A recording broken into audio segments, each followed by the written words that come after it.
Hello, Namaskar, welcome, Swagatam.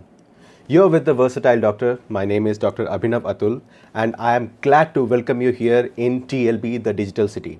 Today, early morning, at least it is early morning here in India, I am very delighted to announce that we have just begun the 14th episode of Authors Interview at TLB. And today we have a young and talented debut author, Charnaye Connor. And as you can see, she's very excited. Hello, Charnaye. Good evening to the part of the to the part of the world where you live. And please start off and kick off this interview with a brief introduction about yourself. I'm so excited to be here. My name is Charnaye Connor. I am the author of Initiation, and this is my first novel. And I'm so excited to go ahead and begin this journey. I'm so excited to be here today. Thank you so much for the opportunity. Thank you for welcoming me into your community with open arms and for just being so flexible with me. So I'm really excited to dive in and to really get to know everybody and for everybody to really know about me. One of the biggest things about me is I'm a people person. So everything I do whenever I get an opportunity to interact with people and through video cameras or through these interviews, it really makes me excited because this is the part that I love. I love the connection part. I love talking about my story as well. I do, but I really love talking to people and really like getting to show my personality to everybody so that everybody will see who I am behind the book. And who you are behind the book is so lovely, and I'm very excited that we are beginning this journey today of trying to explore what it took to bring this book out in the open, the book which is called your debut book, which is called Initiation, and it is, I think, a part of a series called the Vindication series, right? Yes, yeah, this is book one of the Vindication series, and I this has been such a labor of love. I started this book when I was a sophomore in high school, so I was about 13. Yeah, I was probably about 13 when I first started this book, and I'm 28 now. So if you do the math, that's almost 10 plus years that I've been working on this book, and 15 this book, years. yeah, 15 years exactly actually. So it's been this book has grown and developed just like I have as a person, as a concept. My characters have grown with me. For a long time they were essentially like friends to me, where anything that I was going through, I would kind of put it into the book in different ways to make it seem to make it more to make it almost kind of a way to cope with things that was going on around me. And so, really, just finding old versions of this book as I'm cleaning up and as I'm doing things, and then watching it become what it is today that the world can see is just really exciting for me. And it just makes me super proud. It's amazing that a book, a simple book that is around 300 pages long, and it took 15 years for you to perfect, for you to bring it to the position which it is it now. And I first of all, congratulations on the publication of your book, and congratulations that you have started and reached this level at your journey. And see, publishing a book is a big deal. Tell me how you felt when when you held the first printed copy of the book in your hand. I cried. I did cry. I had videotaped it because I had been waiting. Everything that could have gone wrong when I was publishing it went wrong. So it was at first it would be accepted by the system that we were using. So we really got to like the deadline. The book was released on July 9th. The book didn't actually it was approved like on July 7th or July 6th or maybe even the 5th. So it was about 3 days before the book was actually set to go live. Then that's when it actually went through the approval process. So knowing all of this stuff that was happening as far as publishing and then things that were going on in my own personal life with work and family and things, there was just so much that it felt like it was riding on this moment because this is something I wanted since I was a little girl. Like even before I started this particular book, I started writing maybe when I was a kid, probably like 5 or 6 years old. I would always write stories and poetry and things. So for me, it was emotional. and all I could do was cry because I thought about where I came from. Like, who I am now at 28 is not who I was when I was 13 and I first started writing this book. I've lived a lot of life. I've gone through a lot of things. I've overcome a lot of things, and I've become somebody totally different. So to watch this evolution, it was almost like I watched years of hard work come, like, really be put into this book just holding it. So for me, it just meant the world to me, and to see my family there behind the camera and them watching me open the book. They've known for so long that I wanted to do this, and they saw what I went through. It just meant, to me, it just meant it represented a new beginning, a new start. Like, it felt like the world had really opened up to me. And where do we go from here? How many books have you planned in this series? I have four books planned in this series, so we have three books left, and I'm so excited to just start writing and to share all the rest of them with you, because this is going to be such an amazing ride. Watching Rose as she grows up, not only watching Rose as she grows up, but everybody's watching me grow up as well as I go through this, because as Rose is going through and as Rose is learning, so am I. I'm still growing as a person out in real life, that you the person that you see in front of you. So I'm just really, really excited about all of this. I'm so excited for my characters to start growing. I'm excited for people to start reading it and to start loving these characters and start rooting for them the way that I root for them. It's really exciting. Okay, so we'll get to your story again in a bit, but let's dive into your book. This is amalgamation of Japanese mafia, Korean mafia, and a little bit of gun violence and romance. I ask this question to a lot of Indian authors when they write a book which is based on non-Indian characters, non-Indian settings. I think this same applies to you. I would like to ask you, what made you decide to write a book which is set in, say, Japan? Your story starts in Tokyo, right? And Yes. then you move to Korea, and Hmm. you are in the US. So what made Yeah. what made you decide to write a cross country, cross cultural phenomenon? So when I was around, really, it was when I was in middle school. When I was in middle school, I actually fell in love. It's going to sound cliche, so please don't judge me. But I got into K pop, and I was introduced into K pop just one day while I was on the internet. And then naturally, I took a liking to the music. And then I'm an intellectual person. So when something catches my attention, I kind of become obsessed with it. So it went from music, and then it went to watching TV shows, and then watching TV shows I would see things that were different in their culture than it was here in America. So I would, again, it would lead to me to ask, why is this happening? So I started researching the history of Korea, researching the history of Japan, and really falling in love with the resilience and the story and the culture that was before me, and kind of being a fan of K-pop for almost, essentially, it's about almost 15 years. So it's been really cool to kind of watch how things like anime and things like K-pop and J-pop have made its way into American culture, where now it's almost normalized. But when I was into it, it was kind of a weird thing that nobody understood. So me choosing to write this book was really an olive branch of really wanting to highlight one another person, another group of people that were also people of color, but also bridging the gap between two different cultures, essentially. And really, it's really a labor of love. I know that I chose the mafia setting for it, but it just really worked with the story that I wanted to tell, the bigger message that I wanted to give people. So it was really perfect. And I really hope that when people read this, that they see that I really did try to do research. I really did try to study. I really did try to do this and make it as authentic as possible, but still make it very relatable. And one of the things that I kind of have a unique experience with was I had the opportunity to study abroad in Asia. And Granted, I did study abroad in China, but seeing how many people from other nations were there as well, including there were some Koreans that had come, and there are some Japanese people that had come.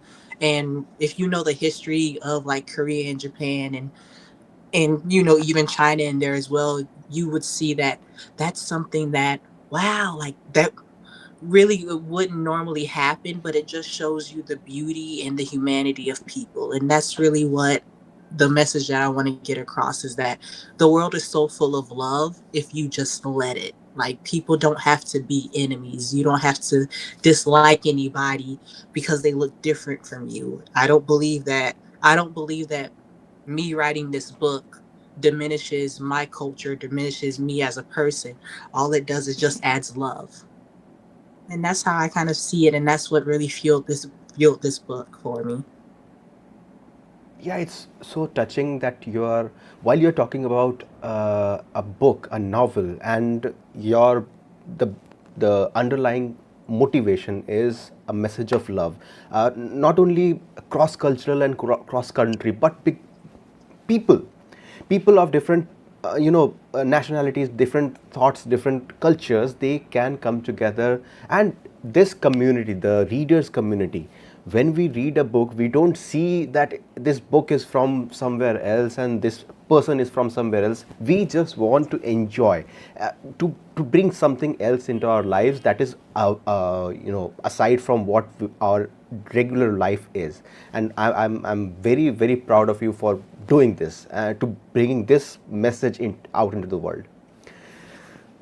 Next question. So, Rose is a kind of a, you know everyday girl's name. Is she a redhead?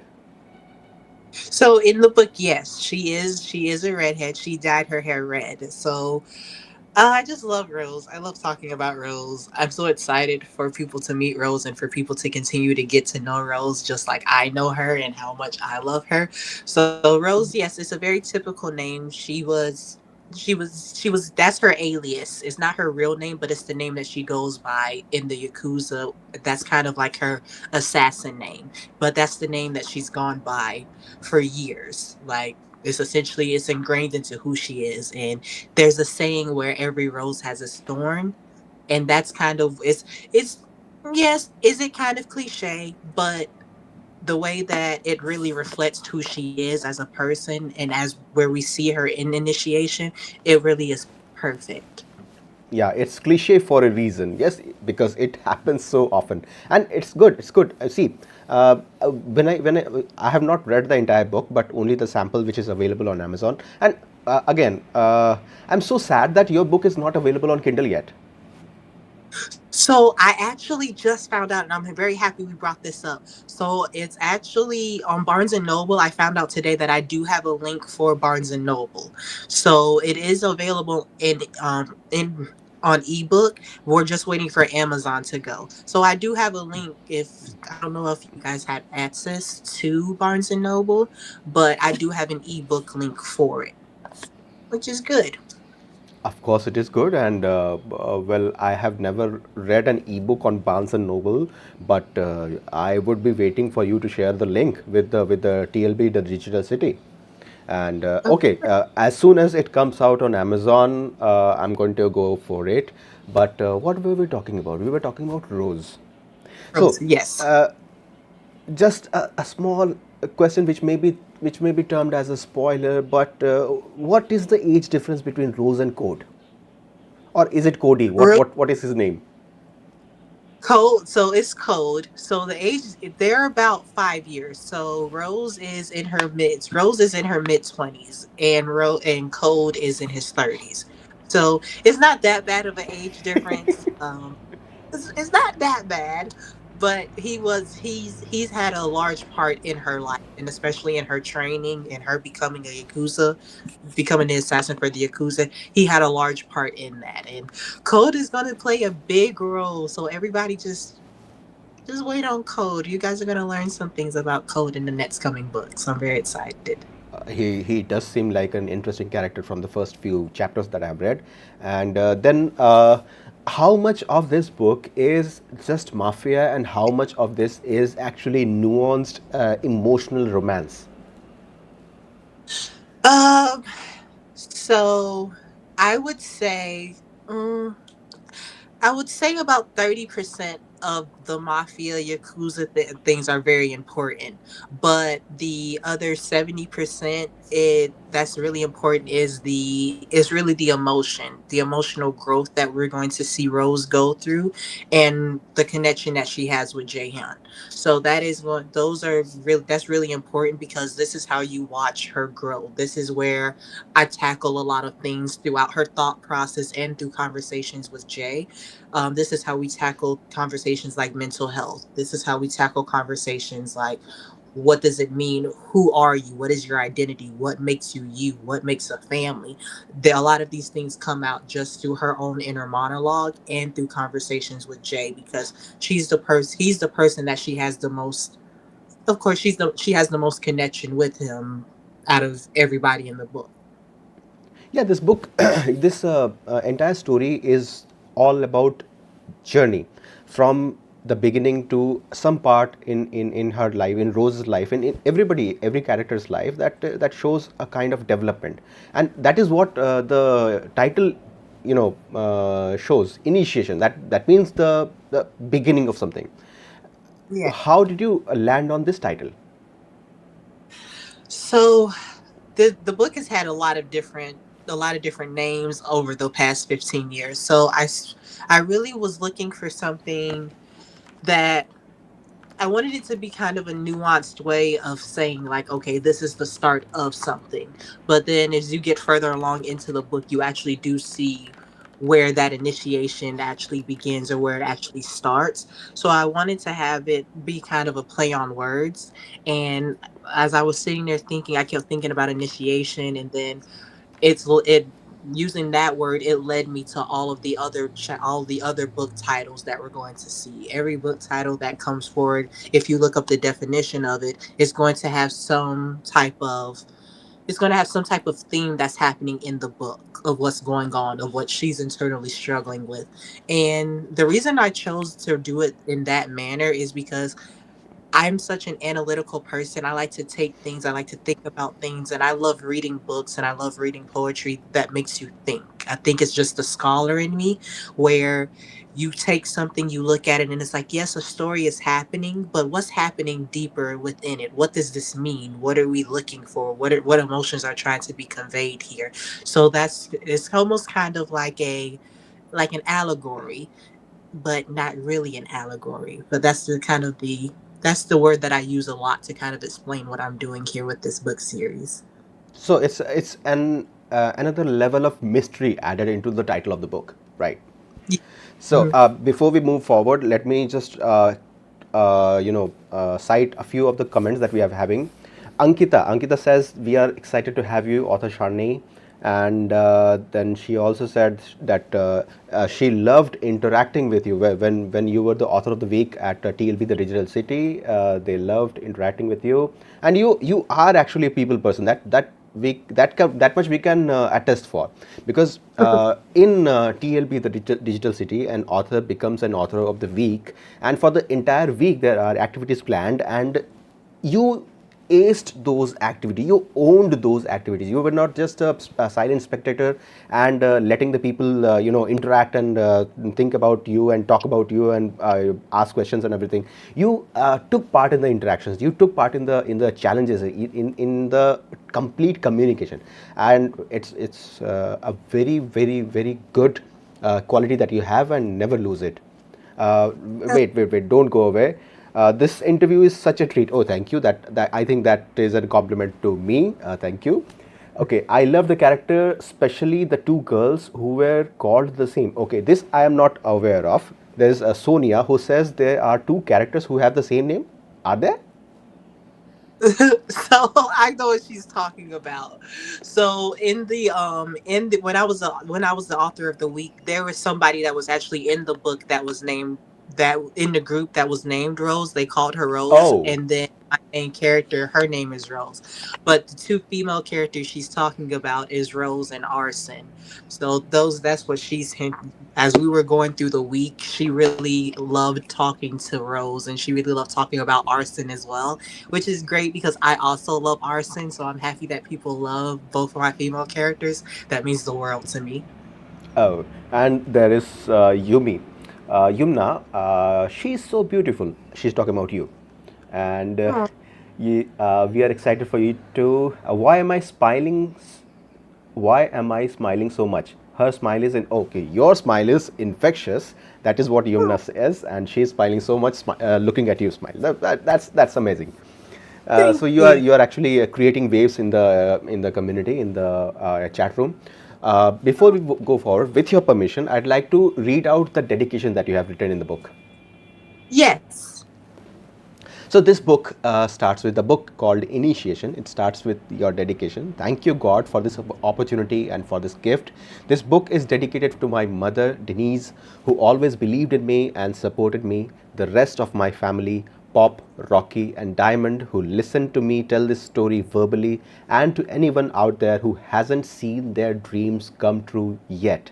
Hang in there. This is a sweet sentiment, and it's great. Tell us about your family, how their support has led you to this moment. Oh man, my family. My family, we've been through a lot together. So when I first came up with this idea, and I kind of tell this story simply just like to let people know that essentially where you are, where something happens, you don't have to stay there. I wrote this book. My family, we weren't in the best of position. We weren't in the best position financially. We were staying with some family friends at the time, and I was sleeping on the floor, and I was actually writing this all of this book out on the floor. And I started to come up with the entire idea for the book within like a week's time. And I started telling my mom about the book, and she was like, and she would nod and she would just listen. But as I started writing the book and as it started to kind of flow together, like the earlier versions of it, like my family would sit there. Diamond and Rocky, they're my younger sisters. I'm the oldest of three girls, and nobody could tell me any different. Like I have the prettiest sisters in the world. Like they are so cute to me. They are so beautiful. Couldn't tell me anything else in the world. No disrespect to anybody else's younger siblings, but I feel like I have the prettiest ones. But they've listened to me tell this story so many times, and even sitting on Diamond's bed, being worried and being afraid that maybe this would never happen. My family never tried to stop me from dreaming. My mother, she never tried to like keep me from writing. My mother always told me that, hey, this is the gift that you were given. This is how you express yourself. So keep writing. You never know where it could lead to. Even when I had other dreams when I was younger, I went from wanting to be a musician to wanting to be a veterinarian. Then I wanted to be a diplomat. Then I wanted to be president. So all of these dreams that I always had the dream that one day I'm going to be an author. One day people are going to read my books and it's going to help people. So the reason why I put there in the dedication of really saying like, hey, if you haven't seen your dreams come true yet, just hang in there, is because it took me 15 years, but it happened. Life is still actively happening to me. Life isn't perfect or grand right now, but the fact that I can sit here and say, I released a book, I published a book, I'm doing author interviews, telling people about my life, telling people about how much all of this means to me and how much the support means to me. It's really special to me because dreams really do come true. Even in small little steps, they still come true. So don't give up on your dreams. Continue to follow them. Continue to follow your heart. Keep going, keep praying, keep fasting. For me, my faith means a lot to me, and believing in God and praying, a lot of that has gotten me through a lot of my life. And I remember one day I sat as I was praying, I was like, there would never be a day that I wouldn't get on an interview or go somewhere and not tell people how much God has really influenced my life, and how good God has been, and how far he's brought me and how far he continues to bring me. So that's why I put that in the dedication too, of first of all saying, hey God, thank you. Like, like it didn't have to happen, but it happened. Faith and family. So those are the pillars that have held you up for so long, and they continue to support you. And I'm pretty sure that through the years, as your other books come, you will reach new heights, and you will write new books, you'll meet new people, you'll create a legacy, and everybody else who is looking at this interview, who is looking at your work, who is looking at you for support, for inspiration, will be inspired and will be lucky to have known you. That's a very great sentiment. uh, That means well, uh, you talked about girl power. You have two very strong female characters in your book. Now, this is something uh, right now in the literary world, almost all genres of fiction have this tendency to, oversimplify the female protagonist. Like, yes, badass female character, badass, she can do anything that she wants. What is your take on for the lack of a better term, for the feminism surrounding your female characters? so my take in one thing that I love about women are we can be multifaceted. And I feel like sometimes in society, people will try to simplify women until you can either be the soft, innocent, sweet type of person, or if you're assertive, or if you're fierce, or if you're anything like bold, outspoken, things like that, people would associate a woman like that with being difficult or hard to deal with. And the one thing that I've learned about women, especially as I've grown up and even watching my mother, is that women can be both. We can be both soft. We can be in power, we can be in charge, but we still can have this very feminine edge to us. And the thing that I love about both Rose and Arson are they have these very strong, bold personalities where where they're outspoken, they are opinionated, they're women in positions of power, they have wealth, they have money. So when they say move, the world will move according to how they say it.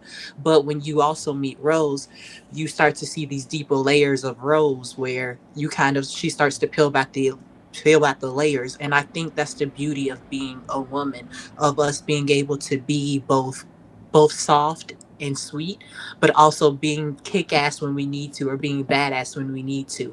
Like women can be protectors. When it comes to Rose, she's very protective over Jay. She's very protective of what is valuable to her. She has no problem defending herself, defending her honor, defending, her pride.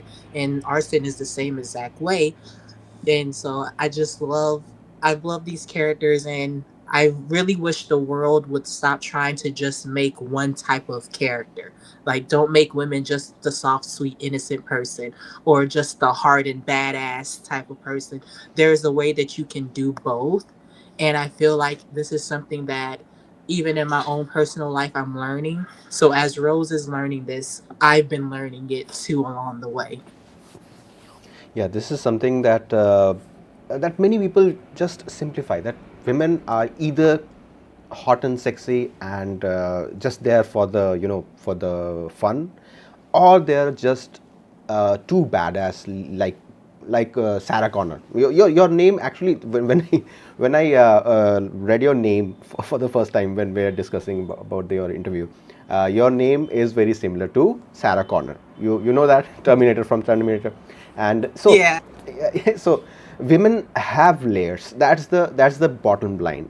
Women have layers, and to be a woman and to make a character who is as layered as you are and as layered as a woman can be is going to be a challenge to put out into the world, because the world has a kind, you can say, goggles, woman goggles, the fictional women goggles. They see women in a certain kind of way. So in just one or two lines, what message would you like to give other authors, other aspiring authors who are struggling to write women the way they want to write, in the fear that the people might not like that? In simple words, do it. Do that. That's amazing. That's amazing. It sounds so simple, but just do it. Nothing, the world doesn't change by us sitting back and being quiet or shrinking back. That's not how the world changes. The world needs your voice. The world needs your unique experiences. So just do it. That's simple, as simple as that. Yes, whatever. So it's not a cliche. It's like uh, this is what the world boils down to. If you are true to yourself, if you want something and you don't do it, you are actually cheating yourself. If you have something in your mind, put it out forward and let's see what happens, right? Okay. Exactly. Yeah, yeah. You were saying something. But no, I was saying exactly. You never know what happens. Take the chance. Take the leap of faith. One more comment. Yumna is again saying, "We'll always be proud of you, Charnaye." Great. Okay, now we are moving to the final few minutes of the interview, and I would like to ask a few more sensitive questions, so to speak. In this book, how much of a sensual romance can we expect, or is it Um, just a very superficial and seeing watching romance from a distance? Yeah, it's very superficial. I didn't want that to be kind of the focus of it. It's very minimum. You know that they're together. There may be hints at it, but you would never see anything like that. You won't see it. Okay, there is one more comment. I agree. We need both characteristics in female leads that we were talking about, the hardcore and the soft protector. Was it hard for you to pen down Rose as she is a mirror of your journey? That's a question. Ah, it wasn't difficult when I was doing it because I think what was difficult was when I started to address real topics that I personally started to go through, like feelings of rejection. That one was that was a sensitive, like, kind of scene for me to write as she's talking to Jay, because of just kind of it kind of made me realize still how much work I need to do internally and how much work I'm continuing to do when you start talking about real life things. So I found this delicate balance of being authentic and being and kind of purging my way through certain feelings, but also being extremely authentic and saying that, hey, this happened.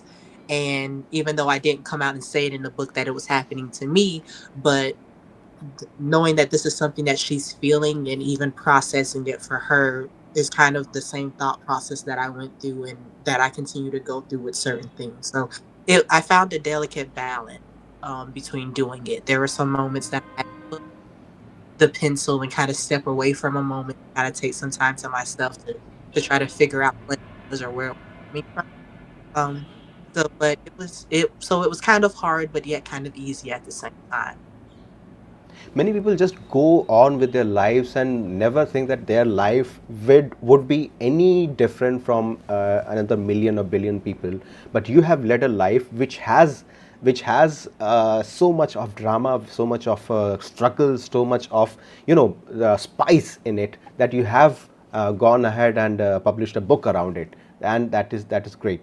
uh, Knowing what you know right now about the publishing process and the publishing industry, and how people react to you as a person and you as an author, would you do anything differently once you finish your second book? I think what I would do, I'm learning time management because I do work full time. So time management was always something that I've kind of struggled with back and forth between working and then being tired and actually writing. So I would definitely say I would handle my time management a little bit differently. I would definitely do a planner. Definitely keeping a planner next time to keep track and to set goals for myself. So I would definitely do those two things differently, and taking everything that I know now of figuring out like what marketing strategies works. I'm still learning social media and how to market on social media, but I would definitely like start doing things like this, like more interviews and things like that, ahead of time when my book is about to come out, since now my name is actually out there and the book is out there. So those were things that I would do differently, but being authentic through the process and letting myself feel the emotions and the waves, I wouldn't change anything about that. So no changes in the content, right? I Yeah, mean, no the way changes. that you write, the way that you create your character, the way that you weave your story, that is not going to change. Only the process, how you bring the book to the people, that is going to change. And that's good. One more question. Do you feel like, moving to a different genre when you, I mean, after you're finished, after you're done with the Vindication, quadrilogy, do you think about writing in another genre, like, epic fiction, oh sorry, epic fantasy, or anything? It's actually funny that you said that. I have been thinking about revisiting a story that I started back in middle school. So there was a story that I wrote before this one, but it never really took off anywhere. But I've been thinking about revisiting that one, and that one is more fantasy. It deals with powers and magic and things. So I've thought about revisiting that one, but I also have a new idea of kind of like a dystopian society. Of course, it's going to be based in women, because I love women and love. So I have two ideas that I kind of want to branch into and just kind of explore and see what I can do with those. All the best in that. I'm sure when you write fantasy, it's going to be as great as your mafia romance. So, moving forward, what is your favorite part of this book of initiation? What is your favorite part? You can quote something from your book that you have in your hands, or you can just narrate something to us.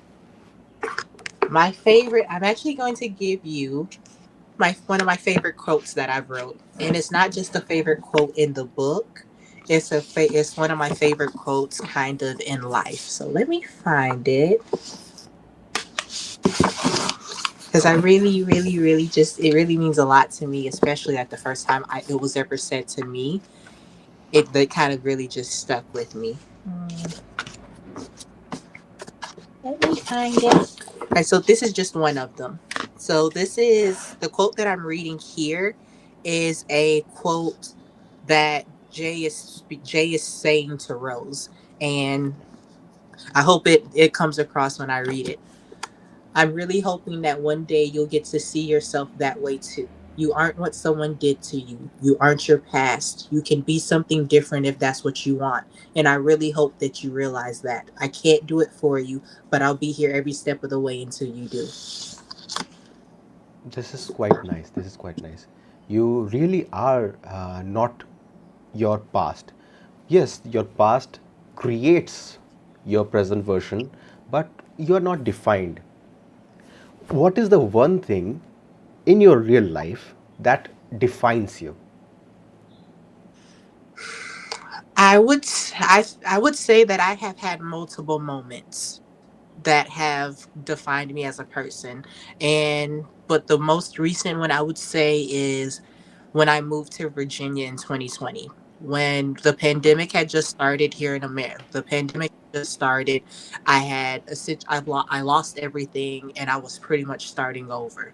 And it was kind of, it's now that I look back on it, maybe it was a little dramatic, but it was how I felt at the time. I felt like I failed. I genuinely felt like a failure. I was 20. I was in my mid 20s, coming back home to live to essentially start over, to live with my parents again. But now that I'm a couple of years removed from it, I can see how much that time meant to me, how much that starting over period really was the catalyst for me to take off and to really grow. I was able to release my book. I was able to go to therapy. I got reconnected back to God. I found my faith again, and I really started to love myself in the way that it needed to, in the way that I should have been loved. And I really stopped looking for it in other people and really found it within myself and really found it with God. So to me, it means that's my defining moment there. In a way that the pandemic actually was a life-changing event. Yes, it was a catastrophe, but it was life-changing for those like like there is the saying, whatever doesn't kill you makes you stronger, right? Yeah. So one before we move to the really personal stuff, I would like to give you this opportunity to. This is an open mic, okay?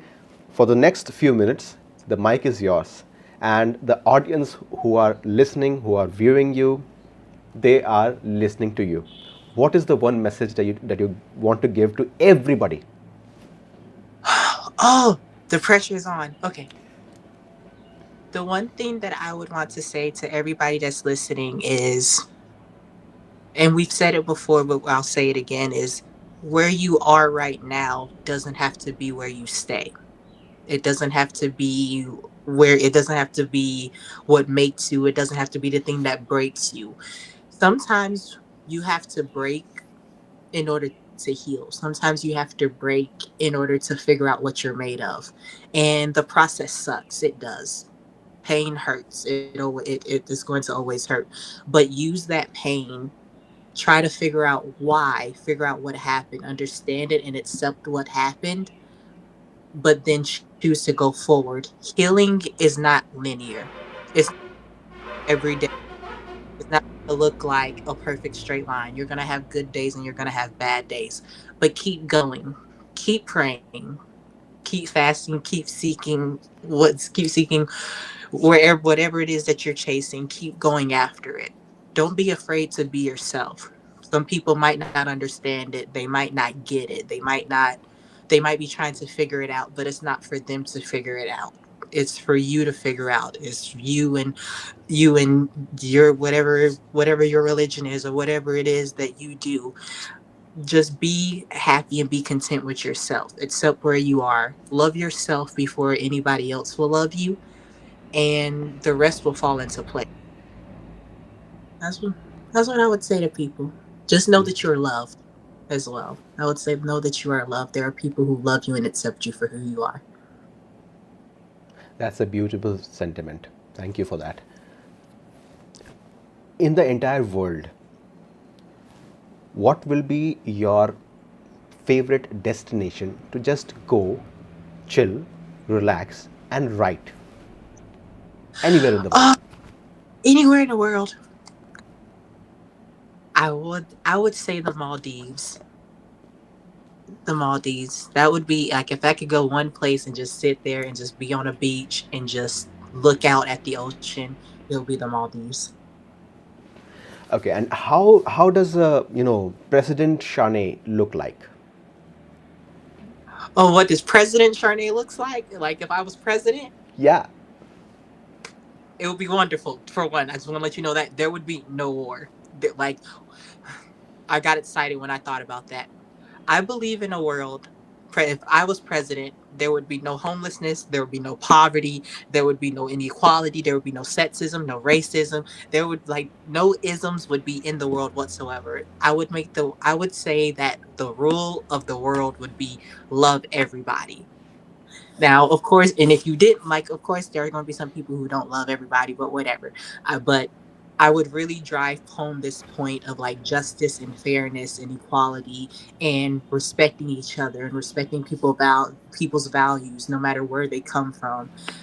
I I would really show what unconditional love looks like. Like people can say, "Oh, I love you," this, that, and the third, but then there's always like an attachment. Like I love you unless you're this, unless you're. Conditions I applied. would yeah, like I would really show what unconditional love looks like. I don't care what you look like, where you come from, what you do, whether you agree with me, on a religious standpoint or anything like that. I just want you to be okay because you're human, because above all else, I'm called to love you. No matter what it is, I'm called to love you. And that's what it would look like. So there'd be no poverty, no racism, no like everybody would get a fair chance, like a genuine fair chance. Whatever you do with your fair chance, that's your business. But I really want people to have a fair chance in life, from like the little babies that are being born to even the older people that are still there that have lived their entire lives. That's what the world will look like. A President Charnaye. The world would be an amazing place. Everybody would be happy. The world would be sunshine and rainbows. It would be. A huge shout out to President Shani, and the comments are flooding in. Yes, thank you, Author Shani. Felt like a warm hug, such a powerful message. Uh, I hope you become president. No people would love you. No, love you, and loved President Shani. So fingers crossed for President Shani. And okay, so in your personal journey, where would you like to go next? I mean, you have a full-time job. You are now a published author. You have a few books in the pipeline, and so a few things are set in your life. What's next for Shane the person, not Shane the author, but the person? What's next for me personally? Honestly, it's going to sound crazy. It's going to sound cliche, but it's to keep growing. It's to keep healing. It's to keep growing in my relationship with God, as my relationship as I view myself. Of course, I would love to get married at some point in time. Whenever that moment comes for me, whenever my person is there, I would love to get married and have a family. Um, I really One of my biggest things in life is I want everything I do to be done in love. I want it to have a purpose behind it. I want to leave the world a better place than what I found it. And I've always been that type of person. So personally, it's just to continue to grow.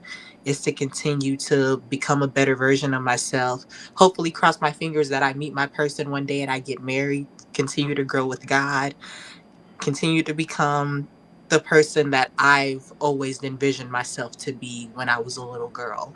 But maybe even be better than that. But really is to just keep going and to just keep loving people and keep spreading joy when I can and make people happy. And you do make people happy with just with your smile, with your genuineness.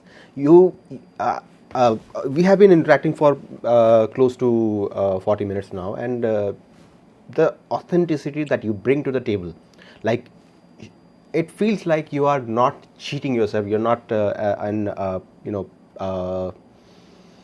you're not a plastic person. You're not a person who just smiles for the people. And I'm so glad to have met you, and I'm so glad that we are having this interaction. But so we'll soon bring this interview to an end. We have a few comments here. So your thoughts are superb, Ankita says from TLB, and then there is, everyone is here loved. Love yourself before anybody else does. That is really true. People are loving your lines, and I do love the way that you expressed yourself without context. I mean, it's very easy to say that I have struggled, I have had this mishap in my life, and I have done this and I've done that. But to bring to stand there and say that love yourself, that is, and actually prove it, that is great. So it has been a lovely morning here and evening there, interacting with you, and I'm so grateful for TLB, the Digital City, for giving me this opportunity to have been interacting with a lovely human being called Shanae Connor, even though her name sounds like Sarah Connor. So, Well, any thank you. final thoughts before we close? Oh, my final thoughts. This has been lovely. Again, I want to say thank you so much. Thank you for the opportunity. Thank you for all the love you guys have shown me during the Author of the Week. I really appreciate it. It means a lot to me. You guys are making my dream come true. And I'm not going to get emotional, I swear. But thank you for being a small part of making my dream come true. 12-year-old Charnaye, 13-year-old Charnaye, extremely happy. Every time I get to do things like this, my heart is full. I'm overjoyed because just to take time out and just listen to little old me talk about my book and talk about my life, and allow me to just give you guys just a few moments of like inspiration, or a few moments of like words of wisdom that I've learned over the course of my life. It just means a lot to me. So just thank you. Thank you so much. Keep following me. Keep watching me grow. My website is coming soon. I'll have a blog on there where every day you'll see me, and you'll kind of see me grow and how I things that I've learned. You'll be going with me through my therapy journey and everything that I learned, and just all the love that I hope I get to share with my community of people that follow me. I hope you know you're welcome in my community. I don't care who you are welcome in my community. Once it gets growing, once it gets active, you're welcome here. You have a place here. This Thank you guys so much. I love you. Like I love you guys.